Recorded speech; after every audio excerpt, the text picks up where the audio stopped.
naman. Ayan, wala akong alam na mai-premiere. Kaya eto guys. Road trip lang.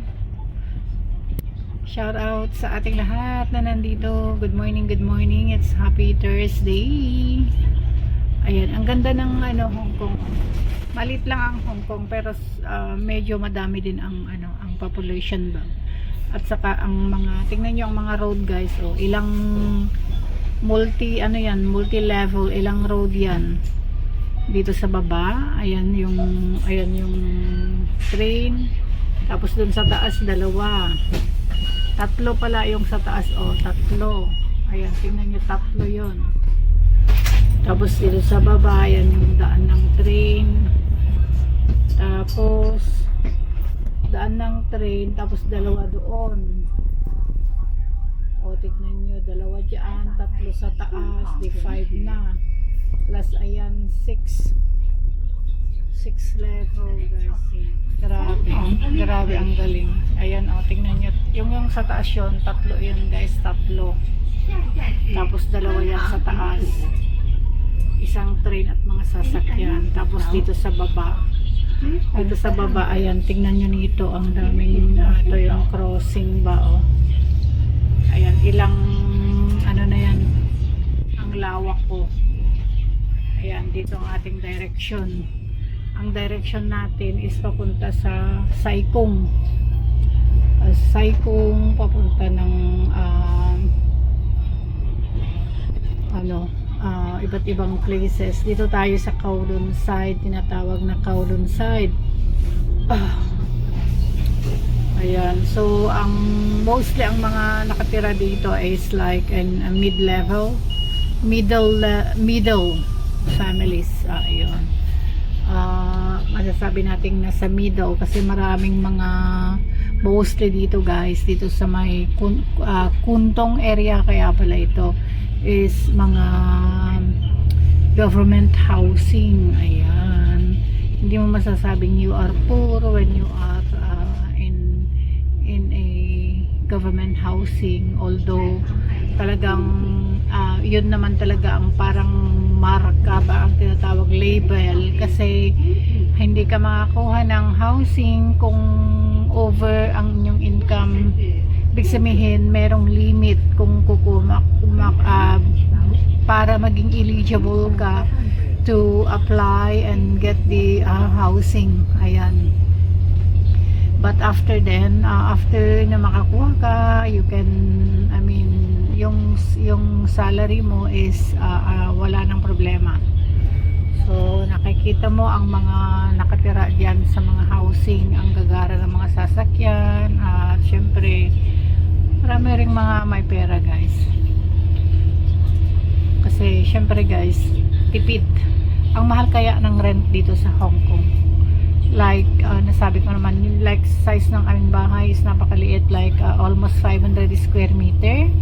And kung mag-rent ka guys sa labas, 15k. Samantalang ang binabayaran lang ng mga yung rent pa lang in housing, rent sa government is like 2,000 to 4,000 only. Ayun. So napakalaki ang diferensya kung ikaw ay makakakuha ng housing. Kaya ang mga tao nagsasacrifice guys na kumuha ng housing.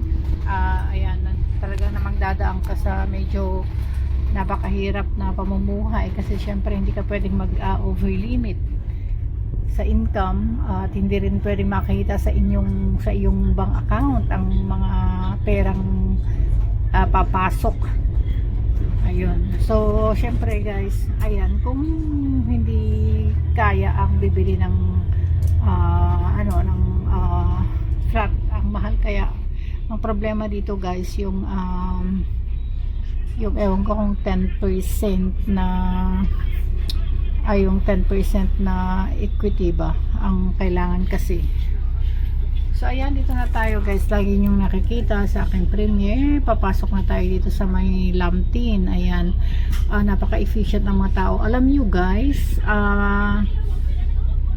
ang daan dito is like single lang ba. ay papasok at paloob, yun lang. And now widen, ayan guys, eto yan, etong bagong daan yung dadaanan natin is ano yan, hill talaga yan, bundok yan, alam nyo yan o ginawa nila guys, at patuloy pa sila nag-e-expand. Nakita nyo, tikita nyo guys, napakagaling nila kanilang project, widen sila ng daan. Ganito ang original lang na daan dito at makipot lang talaga guys, pero ngayon is widen sila. Ayan. So mostly dito guys mga house, government housing. Ayan. Para ka na rin nanalo ng sweepstake pag makakuha ka ng housing. Syempre napakamura lang talaga, about 2,000. Mga rent dito is like 2,000. Pero mostly guys, ang mga like here in Hintin, mostly guys, ang mga tao dito ay binili na nila from the government ang kanilang mga tinitirahan. So it's still cheaper compared to the private area, private house. Ayan. So like my beautiful friend living, one friend here nakatira Pilipina, nasa America na siya. Binili din nila sa kanila na rin yung bahay. So mostly guys, kasi bihira yung you have an opportunity na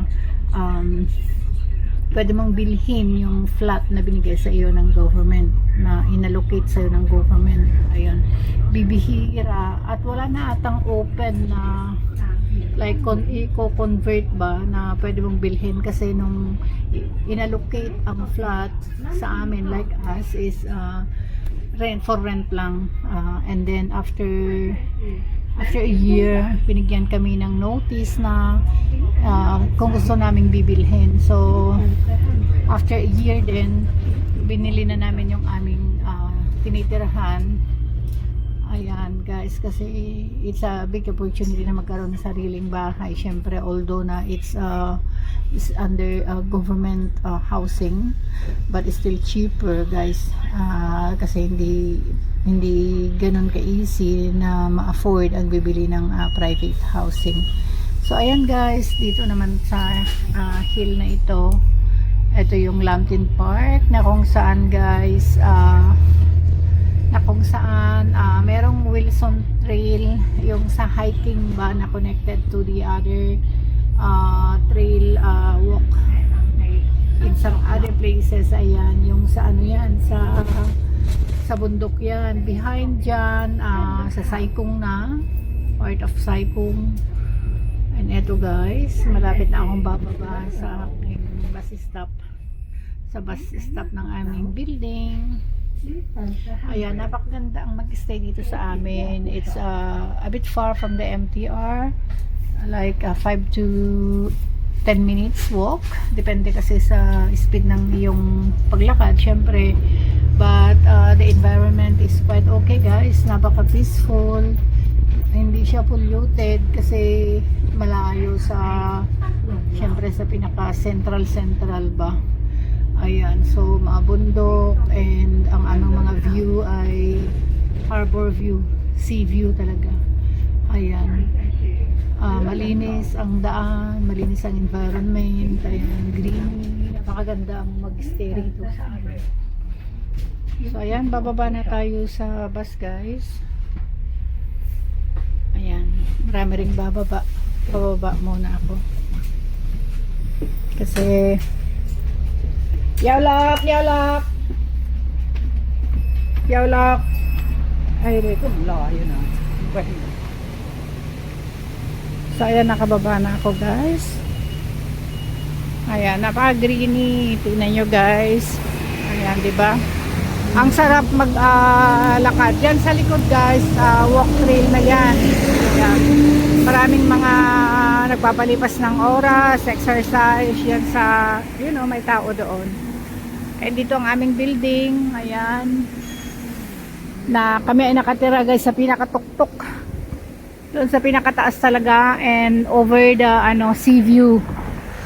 Ayan, merong car park sa baba, merong mga schools, ayan, at meron ding supermarket dyan lang sa baba, dyan sa isang building. sa kabilang estate. Ayan guys. Pero ayan ay private house. Ayan. Hindi under ng government. So ayan guys, hanggang dito na lang ang ating premiere. Premiere. Oh yeah. Thank you guys sa mga hindi pa naka-subscribe. Please do so naman. Baka naman dyan. Thank you once again sa inyong support. I love you all. Goodbye.